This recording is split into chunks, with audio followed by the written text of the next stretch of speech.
What's going on, everybody? Jason back with another video for you guys. Back on Dragon Ball Z Dokkan Battle. It's been a while. It's been a few days since the last video. But here we are. Essentially, here is part 3 of the 350 million download celebration.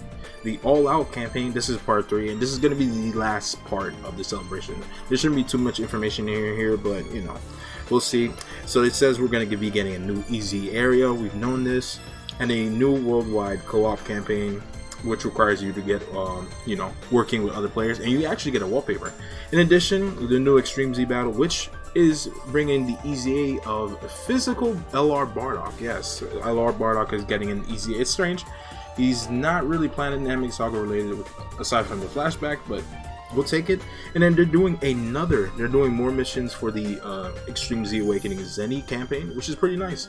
Global players definitely take advantage of this, getting a lot of Zenny, a lot of Zenny, you know, for the sake of so many EZAs, you know, so much Zenny being used, and it's gonna feel like you just have so much Zenny still. So they have the movie. I uploaded a short of that already if you haven't seen it already.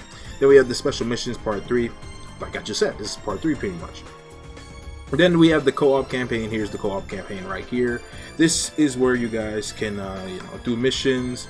I'm sure the missions are related to the Extreme Z areas and the EZA for Bardock, I'm sure. So make sure you guys get on that. And then there is a wallpaper, and it's kind of related to this right here. So there's that. Then the, you know, the Zenny campaign, new missions added from now to the 5th of October, which is the end of the celebration, of course. Then we have a new Extreme Z area, Planet Namek Saga. No surprise, the Krillin / Vegeta exchange unit is getting EZA, so is the physical 3-year anniversary Goku getting EZA finally. And then we have the Zarbon Dodoria getting EZA, and they're pretty solid. Still not amazing, but you know, pretty solid nonetheless. This Goku's pretty good post EZA, and this Krillin and Vegeta are really good. We're going to take a look at them before the video ends. Then we have the Extreme Z area for the Ginyu Force, a new stage. And Captain Ginyu finally gets his EZA along with the rest of the Ginyu Force. Unfortunately, nothing related to the Tech LR1 or the physical LR1, unfortunately. So it looks like we are taking an L on that. And then one of the most important things with this celebration, this campaign right here, Bardock's EZA. So Bardock is getting the EZA finally. You know, according to a lot of community, he is definitely better than Gohan's EZA, the buff. But obviously, I'd say Broly and the LR Goku and Frieza are still the best Extreme Z area, you know, the best EZA LRs that we've gotten so far. The best LRs that have gotten EZA. It's definitely up to those two. And then him and Vegeta, I guess you could say Bardock would be better still, but yeah, this Bardock is gonna be pretty good for this teams he's on, like story figures with the LR Tapion and Nosha, and a lot of different teams that he's also on, like Connected Hope as well. Then the Extreme Z Legendary Summon, no surprise. This is the banner where you can summon for Bardock.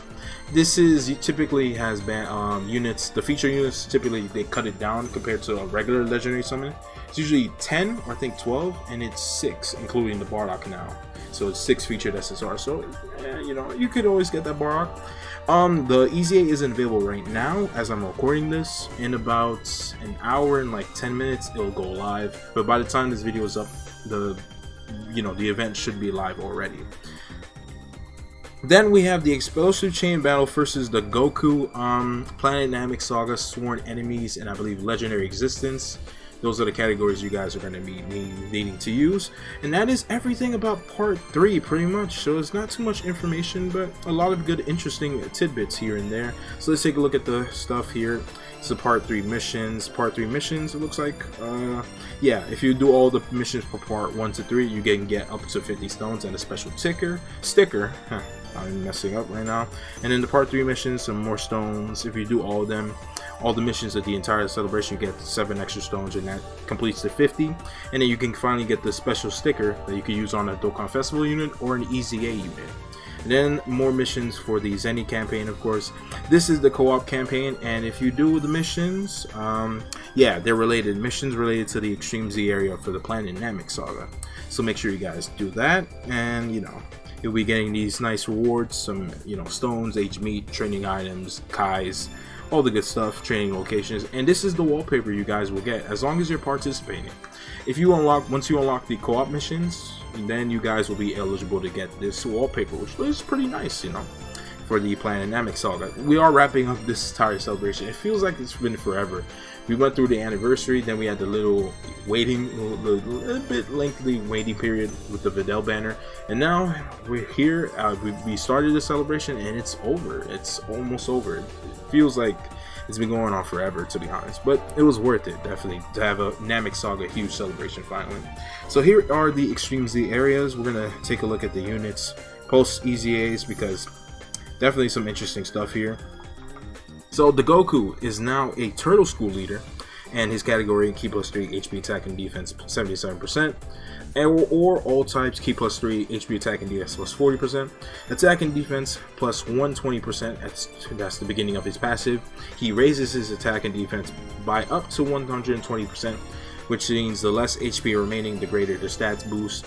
He also gets an additional attack and defense plus 20% at the start of each turn, up to 60%. So that's a lot of attack and defense he's getting. And then, not to mention a super attack effect, which we're going to talk about. And then lastly, he fully recovers HP when HP is 30% or less, which is pretty nice for any of the teams he's on, like Turtle School, Goku Family.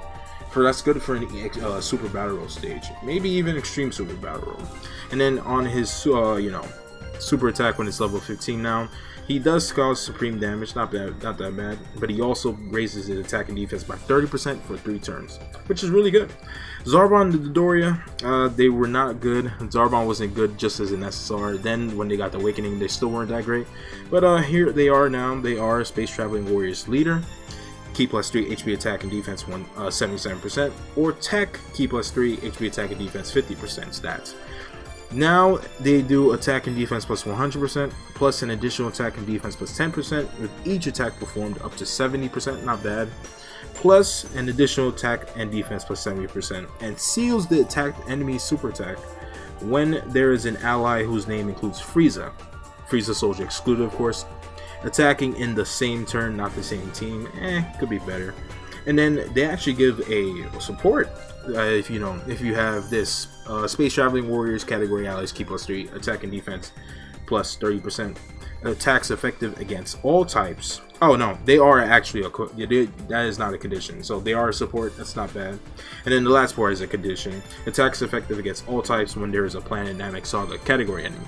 So that could be nice for the when you're facing the heroes of the Collection of Epic Battle Namek stage. So that's pretty nice, not bad. And then they debuff their enemy with the attack and defense on their super attack now.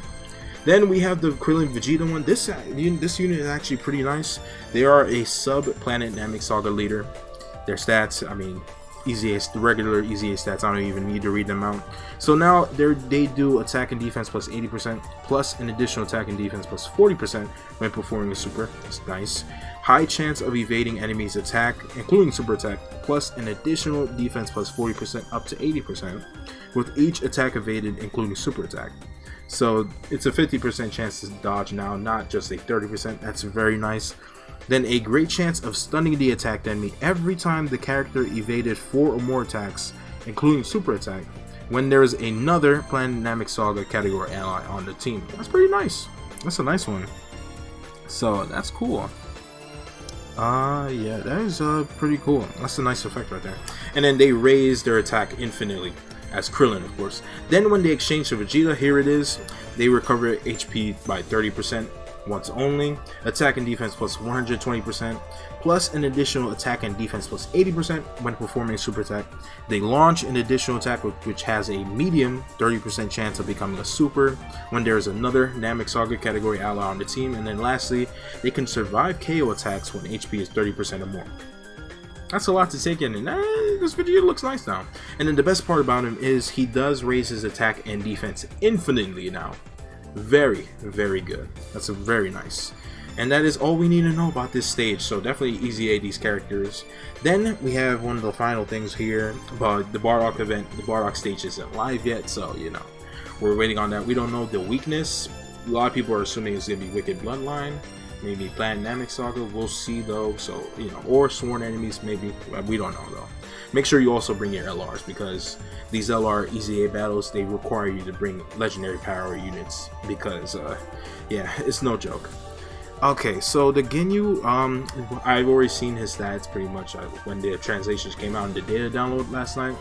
This guy is a force. This guy is insane. So here is the Captain Ginyu.